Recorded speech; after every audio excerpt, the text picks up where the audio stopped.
Awesome. Hey guys, Kevin here, Life22 Studios, and I've got my guest today is Jackson Lahmeyer. Am I pronouncing that right? Close. It's Lahmeyer. It's a good German last name. Lawmer. Okay. Uh, Lahmeyer. Meyer. Yes. Lawmeyer. Okay. Um, and so Pastor Jackson here is where do you preach out of? Tulsa, Oklahoma, and Oklahoma City, Oklahoma. Oh, okay, gotcha. And you're so what I hear is you're on the spiritual council for the Yeah, president, is I that serve on the White House Faith Office as well as the National Faith Advisory Board. okay? What do those boards do? I'm just for Well, the White House Faith Office is primarily engaged to protect religious liberty. It's a governmental office. And then the National Faith Advisory Board is more of a policy board to advance a Christian agenda, whether that be with life, marriage, you name it. So they're two different things, but they work in hand in hand. Gotcha. Okay. Well, that's something handy to have, right? Like everybody needs that mix, right? Because if it was predominantly one over the other, I know past not to try to get political, right? But that's kind of what those boards are. They're very political. Is Yes. in the past you've got we've got situations going on in Minnesota, stuff like that, where you're only hearing one different group of religious people kind of, and there's kind of some turmoil now because there's no mediation really. Yeah. So um, all right, and then you had the book "Chasing After the Wind," which is the book that I just finished a couple weeks ago, and you just put out another book, "Divided." Yes. I've been writing a little bit this year. So I it's been a, I guess I I was enjoy hounding my it. 7-year-old this morning. I told him I said your dad's interviewing somebody today uh, who wrote it seems like 2 books in 2 months, and that's what it seems like, at least from my perspective. And I'm like, "Have you read 2 books this month?" And he goes, "No, Dad. There was the holidays." And I'm like, "Well, like get at it." Well, to be So to be fair, I wrote two books in 1 year. So Chasing okay, After the Wind was from January to the spring, and then Divided was from the end of summer to just now. So it was over a full year, but it was a okay, lot of work. yeah. Oh, I bet. No, I've always thought about writing, and it was one of those. I've been kind of like dabbling in it, but it's one of those. It's a lot of work. I hear from a lot of writers. I talk to a lot of writers. I'm a member of the Peterson Academy, Oh, okay, so very cool. yeah. So I've taken some of their classes on writing just to kind of get my, like if I don't do something, it's never going to happen. And so I got Yes, to, it's that you got to take that first step. It's the hardest right. step, but you got to take that first step. And that's what my wife yells at me about because I have a whole bunch of like house projects that are all at first step. They get the first Mine step in, too. and then right. Mechanics have broken down cars. Carpenters have half built houses. It's Yes, hairdressers. The only exception to the rule is hairdressers. They always have like phenomenal hair that takes hours that of is true. maintenance. That Yeah, is true. That is very true. but that's the difference between women and men too. So that's the dedication to the one thing. So They but multitask a lot better. they They do, much better at that. right. Um, so chasing after the wind. I want to start with that one. What I guess what inspired you to write it? Because obviously, besides the one of the at the beginning, you acknowledge one of your buddies who's been pushing you to write this book forever. Yes. Yeah, it's my own journey actually, it's this book right here, Chasing After the Wind, why nobody is catching what everyone is chasing. And the thesis of the book is pretty basic. We're all chasing the wind, whether we are black, white, Republican, Democrat, whether we're young, old, rich, poor, doesn't matter what category you may fall in, we're all chasing the wind, and the wind is happiness. The wind is happiness. We all want to be happy. That's why we do what we do, for better or for worse. The pursuit of happiness can lead people to some very, very poor decisions, alcoholism or addiction to drugs or overeating, whatever it may be. Those things, they give us a temporal sense of happiness. And so we're all chasing it. And the sad part is none of us are actually catching it. But we think to ourselves, the if I just had this, then I would be Right. happy. And we get whatever that is, and we're happy for a moment, and then it's fleeting like the wind. You never truly catch it. And so this was my own journey. My wife would always tell me, you're never content. You accomplish one thing and then you got to completely do something else, and you're just never content because I was chasing the wind. I want to be happy. And, as a pastor, if I just had 100 more members, then I'd be Right. happy. And you get 100 more members, and then their problems become your problems. Or if I just had a bigger building for the church, I'd be happy. And you get a bigger Right. building, and then all of a More sudden maintenance. your maintenance expenses go Yeah. way up. And so it's this constant journey that we're all on. And so the book is my journey going through the scriptures of finding how can I have happiness, peace, and contentment in this life, not just in the next life, but in this life. And that's the journey I went on to write the book. And, it helped me personally. And we've had a ton of people say that it's helped them as well. Oh, yeah. And so a book, yeah, because a topic like that in general, just chasing the wind, right? Chasing that happiness. That's because without a roadmap, without a path for people to follow it, I mean, that's the story of every drug addict, right? Like they're just Yes. chasing that dragon is what they Yeah, you call it, sent it. right? Yep. Yeah. My father died of alcoholism, and he like literally he would, he would just keep chasing it just to get to the next beer, the next bottom of the glass, right? And that was the, Yep. and you have that, and without a proper guidance and whatnot. So I guess I should probably preface this. I did a video the other day, and I was trying to get it out before I interviewed you because I had read your book, and then I was like, you know what? I need to put out my stance on there. And so people in my generation, and I'm sure you're probably in the same generation category, if you don't mind me asking, 39? You're close. I'm 34. 34. Okay. I'm 34. 37. So we're in that same generation where Oh, yeah.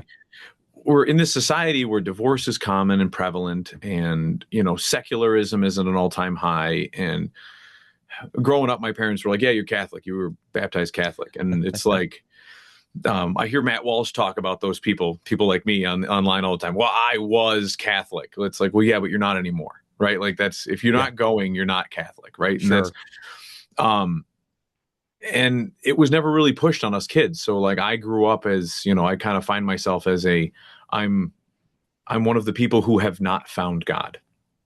Right? Like I don't know, I truly believe. I also don't know that I'm not in that secular, you talk to somebody with purple hair and they tell you like, no, he doesn't exist. It's not, it's all fake. And it's like, Yeah. but you haven't shown me anything to prove that it's not. And so I'm not saying that God doesn't exist. I'm just saying I haven't found him yet because Sure. I haven't found anything that's opened me up. But I'm very interested in talking to people like yourself and listening to Ben Shapiro and Jordan Peterson and guys like Matt Walsh, and because you guys at least have a roadmap. I don't listen to the lady with the purple hair because she doesn't believe in anything, and she doesn't, she doesn't have like she has no path to find happiness and Yeah. fulfillment and things like that. So, I commend you for writing a book about like, finding that stuff, Yeah, and I what you tried to do be for very a living. practical. I tried to be very practical in a sense because a lot of us, we can be up in the ivory tower of thought and ideas and never bring it down to real life, where we Right. actually live. And so I try to be very, very practical. I give the what I call the ultimate guide to happiness, which is it's very basic and practical about walking in forgiveness towards people. When you hold on to bitterness and when you hold on to unforgiveness, it causes you, not them, it causes you to become miserable. And so if you want to have peace in your life, if you want to have happiness or joy, whatever term you want to use, you have to be willing to forgive people. And then I walk through how do you actually forgive somebody? How do you do that? And there's just practical things that you can do to bring about a peace and a contentment. Right. Yeah. No. And I think a lot of people's hesitation is, and because when I was listening to that part in the book, I was like, man, I know a lot of people, a lot of family members too, that will just hold on to stuff, and then and social media is a perfect place for it, right? Yeah. It's a cesspool of it. And you get people that are, one side of the political aisle or the other, and they're willing to kill each other over it. And it's like, Right. man, why can't you just forgive it? Why can't we have a conversation? Why can't we forgive and forget? And I think coming to the table on a conversation, doing more of that, I believe would lead people to, having more forgiveness. But Yeah. everyone's so isolated in their own little phone bubble that I don't think it's as practical as it used to be. But Well, I think social media has thrown a new variable into the human experience, and it's a relatively very new variable that we have not adjusted to of learning how to handle it. And so you see people, like you said, that don't even know the person they're arguing with, and they get so mad they literally want to like go kill them. I get death threats nonstop on right. social media. And these people don't even know me. It's just because they disagree with my political stance, my theological stance, and it's a And new words are violence. aspect. Yeah, it's Words, yeah. crazy. Yeah, your idea on traditional forms of marriage and stuff like that, that's going to eradicate people, right? Isn't that what they say? They just kind of Yeah, toss that out there. Um, the other thing is that there's a lot of people out there that don't live wholesome, fulfilling lives, and they're out there chasing a different dragon, chasing a different, gust of wind. And like I see it in the local political scene more than I do at the national level, because you don't get the behind the doors scenes as you would locally, that like you know people personally at this level, yeah, at my level anyways, and they're probably doing the same stuff all the way up the line, but it's you don't see it. And it's like everyone's out for themselves. They're narcissistic, they're selfish, they're not willing to forgive other people, they hold grudges. And I think you captured it really well in one of your stories about a little bird being stuck in cow dung, in Chasing the Wind, it's a chasing pretty after good the wind. story. Isn't not original with me, but I thought it was a Right. pretty good story. It was. I enjoyed it because it's like, man, that now you're gonna forgive me because it's been a couple weeks since but I remember the little bird got stuck in, and the first actor, it was kind of afraid, like, oh man, this cow or whatever is gonna you know, get me out of here. And then and then all of a sudden it was like, no, I'm safe. And then, oh no, I'm stuck again. I'm in another problem. And then the next thing that came along was the cat that ate it. Yeah. And then it was, it's just one of those that you never know who to trust. You never know who's telling the truth, who's lying to you, who's trying to get one up on you. And it's like, I did a whole series on my podcast recently about lying and honesty and truth, and just trying to, like, if you live your life in truth, then at least you're not the one lying, Yeah. and it's like, and then you go on more faith though with other people, and that could be to your detriment, but and I think people's afraid of their own preservation, right? Like, if you just go on faith that this person's not lying to you and you go in that direction, you know it could be the cat that eats you. Yes. That's Yeah, that's life where is. I believe discernment is so important in the world that we live in, especially in a world filled with filters. You really don't know who the person is. I mean, you see all these stories of people who are, in the dating world getting catfished. It's, filters, and it's the world we live in. You don't know if you're dealing with reality, if you're dealing with a simulation. And so you have to have discernment. And I believe that discernment is something that develops with experience, obviously. I don't think you just naturally, can discern good from evil, right from wrong. You've taught it, you experience it, but our world needs more of it. Right. Oh yeah, for sure. That's yeah, it's something that we all struggle with. And I it's, what do you do about it? And except for just keep playing the game, right? Keep living out your life and Stay in getting the in. story. That's what Right. I tell everybody. You gotta just stay in the story. Don't quit. Stay in the story. You'll make it. Right. Yeah. So, yeah, actually, I was another part in your book actually inspired me. I was going to be my next book, but you released another one so quickly on me that I it became it took a back seat. Was I think it was towards the end of your the Chasing the Wind, was you talk about um everyone, you've read a bunch of things about reading the Bible. But how many people actually sit down to read the Bible? I believe you have a reference in there to that, and it kind of inspired me to read the Bible. And so that was going to be the next book that I actually read, because I've watched 100 breakdowns by Dennis Prager on it, or Jordan Peterson did a gospel series, and you intake a lot more of it as you become more accepting of, hey, like, listen, I might not believe everything that's here, but there's something to be said about one tome that is consolidated human history of a decent moral way to live your life.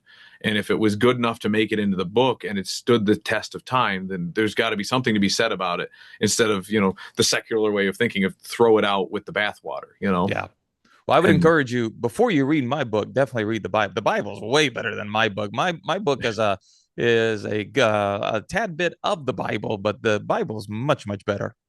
okay, well, I will I'll put yours down for a moment, Put and mine on the shelf. Yes. I will put yours on the shelf because I'd like to have you back so we can discuss that one more in depth. Absolutely. But yeah, You can count um, on it. yeah. So that'll probably be my next book. I also put a pin in Jordan Peterson's chasing the We Who Struggle with God, Yeah. and Yeah. so which was what inspired me initially to do the We Who Have Not Found Him. Right. So that was Yes. because it is a struggle. It's especially when you're raised in today's society where there is no 100 years ago you went and everybody in your community went to church or Right. went to synagogue or went to mosque or wherever you were from. Like you go overseas and you go to Saudi Arabia right now, everybody's at mosque and you're Yeah. doing it daily, and they're praying so many times a day and they're following it. And I mean, essentially there's consequences if you don't. We just don't have any consequences. And Right. We we allow you to choose whether you would like to attend or not. And but to your point, there's a lot of people that are in our age bracket and younger that have seen such fraud and hypocrisy. It's been a major turnoff because we are attracted to more authenticity. And but they're seeking right now. There's so many that are in our age bracket. They're seeking truth. They have been sold a bag of goods called liberalism, wokeism, whatever you want to define it as, that has not worked. We're the only generation to, buy into the lie that there might be more than two genders, which every human being for all of human history have believed two genders. And then all of a sudden we got 77. And so people in our age are seeking truth. And there's a great promise in the Bible from Jesus. He says, if you seek, you will find. And so as people begin to seek truth, begin to seek, is there a God? And if there is a God, who is this God? There is a promise from God. If you seek, you will find. And God says, if you'll draw near to me, I will draw near to you. And so God likes to play a game called hide and seek. There are times when God hides himself so that we will seek him because God is relational. If God exposed himself in such an overwhelming manner that it was undeniable that he exists, there would be no free will in the sense of seeking him personally. And so, those that are our age, if you seek, God has made you a promise, you will find. And if you'll draw near to him, he will then draw near to you. And I would just encourage people, encourage you, continue to seek. And there is a promise from God himself that you will find. I was going to say, well, as you're aware, I haven't read the Bible. I've read passages and stuff like that. But the I actually bought 10 of them. They're sitting in my office. I bought 10 of them on Amazon so I could hand them. There's a drug house down the road. I figured, hey, honey, Yeah. if we can't get them by like just posting up in front of the drug house, I'm gonna just go over there and. But then you're a guy who's never read the Bible, so like just pick a random passage and read it to him. Is it gonna relate? Like I told her, I was like I still have them. I wasn't going to throw them away. It's one of those. It's musical instruments, religious artifacts, Bibles, books. I don't know. I won't throw any book away. Yeah. Even if it's Karl Marx's book, because you should at least be there as a as an omen. Like Hey, I've got the same book on my bookshelf too. Karl Marx's Communist Manifesto. Communist Manifesto. Yep. Oh yeah. So it's one of those. It goes up there with the Art of War and everything else. But no, yeah, I had that line. The if you seek, you will find. Was actually like I'm a big Jim Croce fan, and so I just he one of his songs has that in there, and it's one of his older ones where he does more like more gospel hymn, kind of like the Nitty Gritty Dirt Band. They have a lot of that in their earlier stuff, where it's the same way Johnny Cash started. It started more from a religious place, and Yeah. then made its way in. So, but Yeah, it's a promise. It's a promise from God. And I've never experienced anyone, and this is anecdotal evidence, it's my experience. I've never sure. experienced anybody who sought the Lord and sought truth who eventually did not find it. And so I would just encourage people, listen, we're living in a world full of many voices, and you need truth in order to discern what is right, what is wrong, because so much is being said out there. There's so many voices, right? And you don't want to fall into deception. So you have to know the truth. And another good promise is that if you know the truth, you'll be free. And we all want to be free. So continue to seek. And yeah, that's awesome about the Bibles, though, man. That's fantastic. Yeah, I just got a whole pile of them. I was gonna sit out there, and it was one of those I wasn't versed enough yet to be able to just kind of like flip to a page, because I'd probably pull the John 3:16, and I probably could make something work, but I'm like, somebody in your line of work would be able to make it happen or know exactly which portion. Like, Hey, I'm gonna I'll be tell you, you just familiarize yourself with the Gospel of John, you'll be solid. okay. Yeah, a lot of my friends too, because they're like, Kevin, you're not much of a religious guy, and I had just bought an old dry cleaning business in our area. At least just the building and the address on it. It used to be the John Ash Cleaners, but the address is 316. So right at the Oh, front wow. in the mosaic tile, it says John Ash 316. Um, That's and cool. uh, and so when I bought it, I was like, well, that's a very biblical reference there. And the Lebanese family I bought it from, they're like, you know what? We've been working here our entire childhoods, and they're in their 60s now. And they're like, I never recognize, and it's one of those like, Wow. Yeah. so it's just, it, it's one of those things. I guess you can, once your eyes are open, you can see a lot more, right? Yeah. Like, It's was it beautiful. Plato's The Cave? I don't know how that relates to the Bible, but it's just another way of discerning, I guess, Yes. based on perspective. So, um, I was going to say I had a few other things on your book, and I let's see here. It would have helped when I screenshotted different sections of it if I actually did some highlighting. I believe it was the section on the acres of the diamonds in your house. Oh, it Yeah. was the gentleman who bought the land with the diamonds in the rough, Yes. and everybody else kept passing over it because they didn't. I guess right to that last point we just talked about, right? They didn't have enough Discernment. experience or the perspective to see something different. So I think there's a so that great life lesson from that story, Acres of Diamonds. It's a true story. Jensen Franklin, who's a friend of mine, actually wrote the book about this story, which inspired me. And yeah, it's there was a farmer here in America that couldn't grow anything on his land because it was full of these rocks, and it was just terrible to plow. And so he left everything, his family, the land, for a story that was being told that there was a river in India where you could just scoop your hand in there and you could pull out gold. And he left everything for it. He got over there and found out it was one of the nastiest rivers known to mankind. And another gentleman bought the farm and had the same problems. The second farmer couldn't grow anything, but he kept plowing with the same plow that the other farmer did. And he hit this really big stone once, nice, big, black, beautiful stone. He put it on the mantle of his fireplace. And after a while, he had a visitor, and the visitor saw what was on the mantle of the fireplace. And he asked the farmer, "Do you know what that is?" And the farmer said, "I don't know what it is, but I know these things are everywhere." And he said, "That's a diamond in the rough." And come to find out, that piece of property was the largest diamond mine in the United States of America. And sometimes what you can see as a problem may actually be your blessing. And you just have to stay in the story. You don't leave. You continue to plow the field that God has given you to plow. And for me, it was a really touching moment because I almost left my church. I was plowing and we just kept hitting rocks. There was no growth, there was nothing, and I thought I was doing the wrong thing.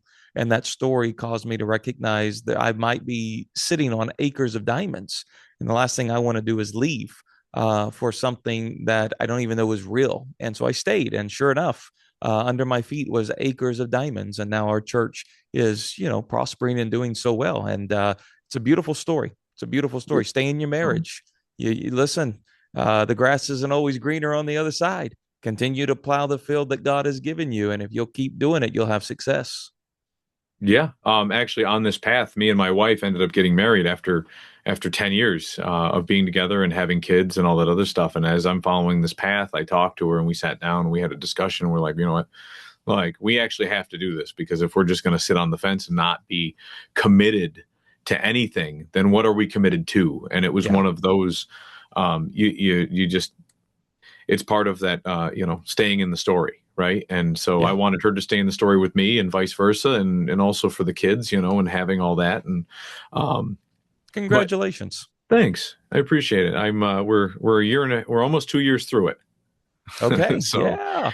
yeah. So, and that doesn't discount our past either of, 10 years behind us, but, it is what it is. And, the other thing was, so to your point about the grass isn't always greener on the other side, that's, it makes you change, change your perspective, I guess, because like you were saying earlier, if you don't seek God, he's not, if he goes and hides on you, which is what the diamonds are, right? That's where God was hiding, right? He made you kind of change your perspective to find the beauty in something, the diamonds, your parish, your congregation, you know what I mean? Like, those are the things that you need to kind of take a step back, look at the whole picture, find Waldo and say, okay, wait a minute.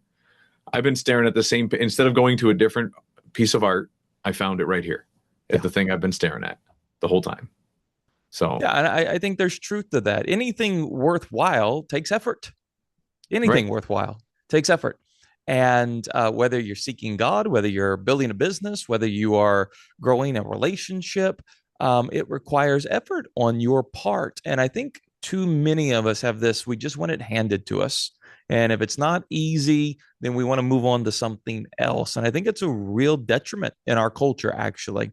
Entitlement is such a issue that I see in our age bracket and those younger than us. And, good things do require solid effort. And that's why I say stay in the story, because a lot of times when the story gets a little rough, we want to exit stage right. And Right. listen, to get to the good part, you got to go through the hard part. It's we want the good part, we don't want the hard part, but there is the hard part. There is that time of unknown. There is that time of seeking. There is that time of digging and plowing.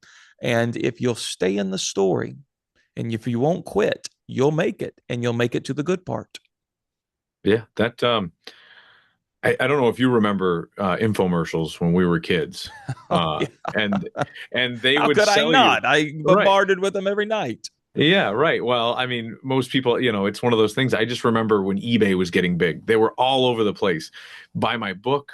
I'll give you the easy, quick steps to being a millionaire. Um, it was essentially the condensed version of Robert Kiyosaki's Rich Dad Poor Dad with none of the steak and potatoes. It was Right. literally, this is what I did. It worked for me. I'm one in a million. Good luck. Thanks for buying my book because you just made Thanks me for richer. making me richer. Yes. Right. Where I'm a huge fan of Robert Kiyosaki, and I saw that you referenced him in the acknowledgments at the beginning of the book, where there was things they say about Jackson, and it was Yeah. I'm a big fan of his. He caused me to look more introspectively into my businesses and stuff like that to keep them growing, and just a different outlook on the monetary system and stuff. So it's one of those, but people are always trying to do that get rich quick scheme, so It that doesn't work. it doesn't work. No, no, you've got to put forth something. Every time I'm like, man, I just got all this stuff done.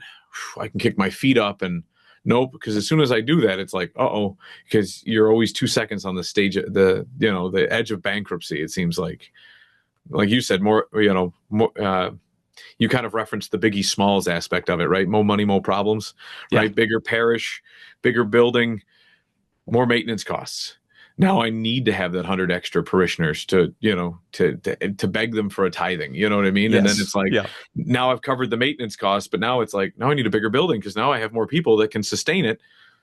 And it's an ever growing chase. So, But we but continue to seek. We continue to run your race. Life is a race. It's a marathon, not a sprint. And we run and we try to run well. Sometimes we trip and fall. The Bible says, though, that the righteous may fall 7 times, they get up 8. And that's the key. You may fall 7 times, but if you'll get up 8 times, you'll make it. And that's really, I've been in journeys with so many different people in their walks of life. And the key to running your race well is simply getting up whenever you fall. And if you'll continue to get up whenever you fall, you will finish your race. And that's what we all want to do. We all want to finish the race that we're running. And listen, I'll tell you, it's a whole lot easier to run your race with the help of the Lord. When you can lean on God, who has a tendency to be able to give you extra strength whenever you have kind of depleted all of your emotional, physical, relational, financial resources.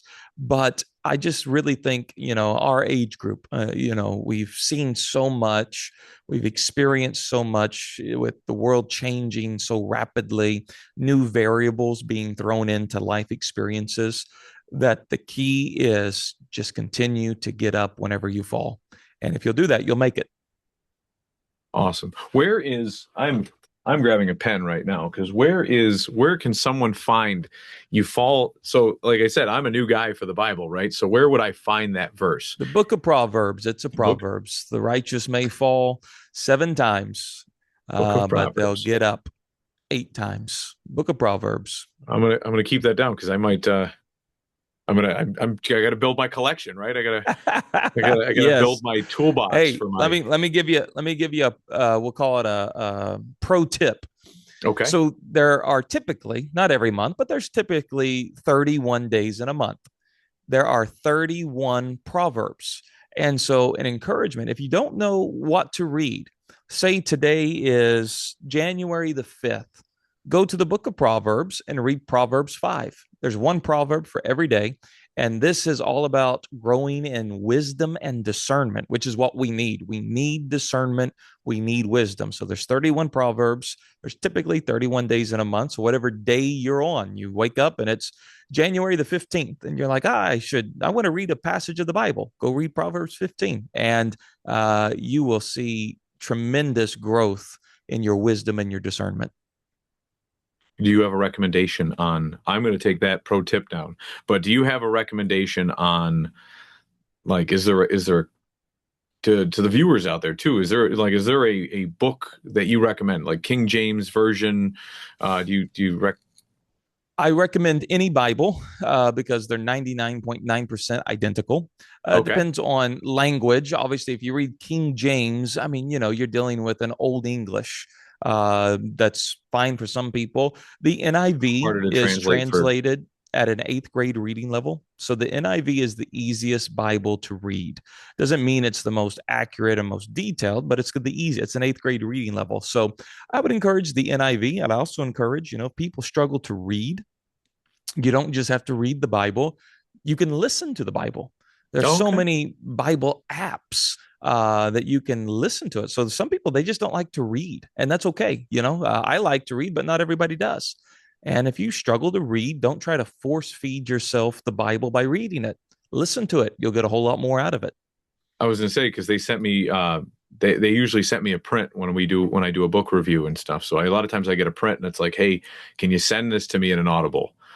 Things like that. And a lot of times it's like, well, here's a PDF, here's a Word document. So, Yeah. you know, thanks to AI, convert it to a Word document and have it read it out loud to me, which makes it a little more Yes. difficult than like a designed app. But that's usually how I get most of them is Yeah. all audible learning. There's But nothing wrong with listening to the Bible because here's the thing people got to realize most believers for all of history did not have a personal copy of their Bible. They didn't read it, they listened to it, it was read to them. And the Bible actually says faith comes by hearing the word of God. So when you hear God's word, your faith begins to grow simply by hearing it. Faith begins to grow. Okay. That is there an order, or can you is it like Star Wars? Can you start at episode 4 and then go back to and then go by chronological order? Is there? Yeah, you can. I mean, listen, you can open up the Bible and just begin to read and you'll be fine. But I always encourage people begin in the New Testament, whether that's Matthew, Mark, Luke, John, one of the Gospels, whichever, they're saying the same thing, just different perspectives. And then when you've read one of the Gospels, go and read the book of Genesis, which is a great book of stories of what God intended, what unfortunately happened, and then God's plan to redeem us. So that would be my encouragement. Read a Okay. gospel: Matthew, Mark, Luke, or John. Mark is the shortest, Matthew is the longest. John is typically the one that most people begin with. And then go read the book of Genesis, which has got so many stories that will really speak to you. Stories speak to us. We learn so much from stories. We're storytellers by nature, and we really learn from stories, and that's what Genesis does. So that would be my encouragement. Right. And that's why the Bible and other works of art have made it through the test of time, because we are story-based creatures. Oh yeah. Oh I yeah. was explaining that to an employee of mine the other day when, we were actually having a conversation about me interviewing you. And I said, well, she was like, well, do you believe in all that? She's like, because I went to Catholic school and I learned that all religion is just a way to control the masses. And I'm like, but to a degree, the masses do need to be controlled. I mean, not from a nefarious standpoint, but like Sure. if you don't control people and then they just go out and rape and pillage, like that's not a good path for them. You'd want to kind of curtail it a little bit, Can and can I throw something in there? fire away. Everyone benefits if everyone behaved like what Christians are supposed to behave. It is to everyone's benefit if everyone in society behaved the way Christians should behave. You wouldn't be robbed, you wouldn't be raped, you wouldn't be Right. screwed over. You would. So if it, even to the person who doesn't believe, I've met so many people who do not believe, but they say, I am so thankful that people around me are Christians because it enhances their life. And so, yes, to control the masses sounds nefarious, right? And it, can be done for evil purposes. I'd say someone like Hitler controlled the masses, right? But that was for an evil Right. purpose. But Sure. Christianity is to help control the masses to behave in a way that benefits everybody, that it's a benefit to society. Now, that doesn't mean we all live it out the way we ought to. That's why I prefaced it with, if Christians behaved like Christians are supposed to behave. Now, we don't Right. always do that. That's And then we're sometimes fallen people hide people. behind it. Right. Sometimes people. That's where you'll have to have me back on talk about this book, Divided, Okay. how there's two of us in all of us. This is the new one right here, about how I can be a saint and a sinner, an angel and a beast at the exact same time. And how do you Okay. overcome that? Yeah. Right. No, that's I'm depressed. I'm only a quarter of the way through it. So I'm impressed that you actually read a quarter of it. At least yeah, I could say someone, I wrote this book and then there's one person I know for sure read a quarter of the book. So we'll I call it a read a quarter of success. it. Yeah, and because Microsoft Word doesn't really have a way to like pause it and come back, I have to like physically look at it to memorize what page I'm on. I've listened to that first quarter like 4 times already, so Oh, trying to well, get then you back. got it down. You don't need to interview me. You can just give your summary of it. Yeah, well, I usually do give a summary of a book after before or after I do the one-on-one with somebody. So it's good, and I always like to have guests back on the show so we can discuss things, because I read Crime and Punishment based on a referral from Andrew Clavin, and I was like, man, I was like, this is just it's just long and it's drawn out and it's kind of dumb, and and then all of a sudden it was like a year went on, and I was like, that person I actually knew went to jail. And I'm like, well, they really remind me of Raskolnikov. And, and I'm Yes. like, how Yeah. do I remember these stupid Russian names? And you're just like, because it takes a while for your body to kind of digest it. It's the mental digestion system. And and there's a lot more in certain things that you don't pick up immediately. you don't just pick up on it right away. Sometimes it has to ferment, and then all of a sudden you've got this great like intellectual wine, if you will. Yes. So Let me give you a recommendation. I'm not recommending this book for your audience because this okay, is a specialty book, but from conversing with you and kind of seeing the way you think, past experience, a book you ought to read. This is just, keep it on the back burner. sure, It's called Christianity for Modern Pagans by Dr. Peter Kreeft of Boston College. He's a Catholic professor of philosophy. And it's actually the Chasing After the Wind. I recommend it at the very back of it. okay, And it's like fine wine. Okay. So it's the pensées of a man named Pascal who lived in the 17th century. He was a French philosopher, mathematician, and things like that. And Dr. Crave takes the pensées, which are short sayings of Pascal, and then elaborates on them in our modern context. And the book is like fine wine, meaning you sip on it, you'll be good. You drink way too much of it, you'll have a headache the next morning. You get what I'm saying? That's the type of book that it right. is. But I think you would greatly enjoy it because of the way that you think and some of your past experiences. So that's just a book recommendation one day when you're bored, after you've read the entire Bible, all 66 books in the Bible, after you've read both of my books, then go get Dr. Right. Crave's book, Christianity for Modern Pagans. Because what I end up doing is I always want to just in my head, I always want to keep up on my normal like daily podcast, whether it's, the Daily Wire in the morning, I'm brushing my Yeah. teeth, I'm listening to, to the morning wire. And then like, I'll make my way through my podcast. Like today it's a Monday. So like I still have my 5-minute video that I'll listen to from Prager University. And it's one of those, I'll make my way through them, and I'm like, in my head I have this own little checklist of making sure that I'm up on all my content, and so I can add that to the list if I'm like, hey, you know what, I'm going to add an hour a day or a passage a day of listening to the Bible, and then a passage a day from Peter Christ, you know what I mean, like, and then this way I don't get a massive headache like you were saying. Sip on it. It's fine wine. Right. And actually, what I want to go back to what you were saying a minute ago about uh, if everyone acted like Christians should act, the society would be better. Because it comes to mind something that I remember hearing not too long ago. Somebody referenced Dennis Prager when he said, if you're walking down a dark street at night and you see this big group of just tall, muscular men coming at you in a group, would it make you? What would you feel if you knew they just left a Bible study? It's because like your first instinct is, oh no, I'm by myself or I'm with my wife. Can I Yep. defend ourselves? And then you see them holding a group of Bibles, and it's like, Yes.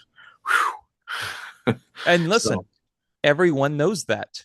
Whether you don't like Christians, whether you don't believe in God, you in that moment know, all right, I'm going to be okay right, because these people are not going to try to harm me because that goes against their creed, their right, value system.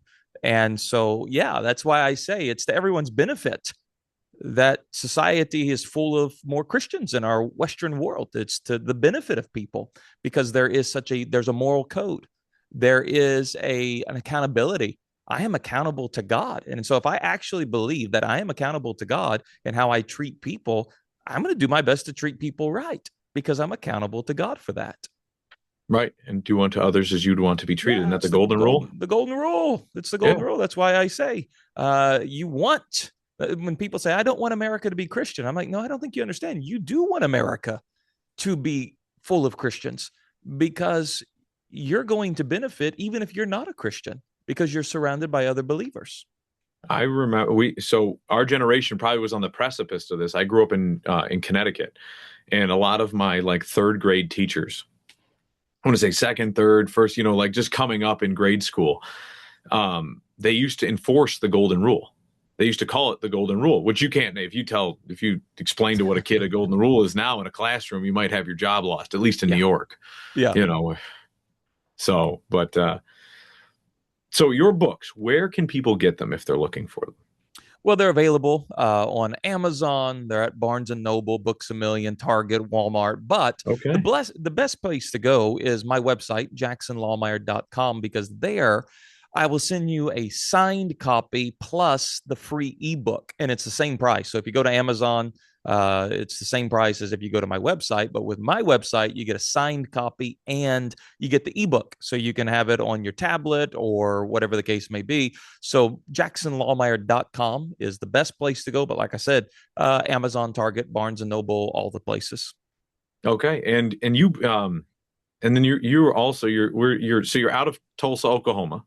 Yes. So if people want to watch you preach, Oh yeah. I know you do an online service. If I Oh, that's our largest church, is our online church. Okay. And so Sheridan.church is YouTube, Rumble, X, Facebook, jacksonlawmeyer.com. You can find the sermons there. They're all online. So they can find you and the church on X and Facebook and all these other Oh yeah. places. And Awesome. here's, like right now, let's say somebody's listening and they're kind of like you. I'm going to just pick up my Bible and read. I am going on Sunday mornings to the Gospel of Matthew, verse by verse. So I'm going Matthew 1:1 and going Matthew 1:2, verse by verse. So if someone's like, I've never read the Bible, but I'd like to start reading maybe the Gospel of Matthew, and I'd like to kind of understand what I'm reading, I'm doing a series right now where we've made it to Matthew chapter 6, and just go verse by verse. And so that may be something people are interested in. Gotcha. And if you've already started, there should be an You can go archive, back. correct? Yeah, yeah. Yeah, You just go back. perfect. Yep. Awesome. Awesome. Well, because we do our podcast and we distribute it on YouTube and we also do it on Transistor. And Okay. so Very cool. that allows this podcast, for example, to get put out there into it goes to Spotify and Apple Music and iTunes and wherever else people get it, iHeartRadio, Pandora. Yeah. And they usually all have a link back to Transistor where I create a profile for people. So this way, like, hey, it's going to have, your mug shot, my mug shot. It'll show an entire profile, how many other episodes you were in. So if they want to rewatch an Oh, very episode cool. we've done, yeah. So we can put so if anybody's looking to, to reach out or, to follow you, we can have all those different websites right on your profile for you. So I love it. I love it. yeah, Well, hey, man, thanks for having me on. And I yeah, really not enjoyed a it. problem. Yeah, I enjoyed reading the book and I enjoyed our conversation today and Well, thank you. appreciate all the pro tips. So I'll have to reach back out to Kristen, or I can send you an email and Yeah, we absolutely. can. No, I'll give you my contact info. Okay, sounds good. Well, guys, I hope you guys appreciate today's podcast today with Jackson Lahmeyer. Lahmeyer. Got You're it. gonna yell at me.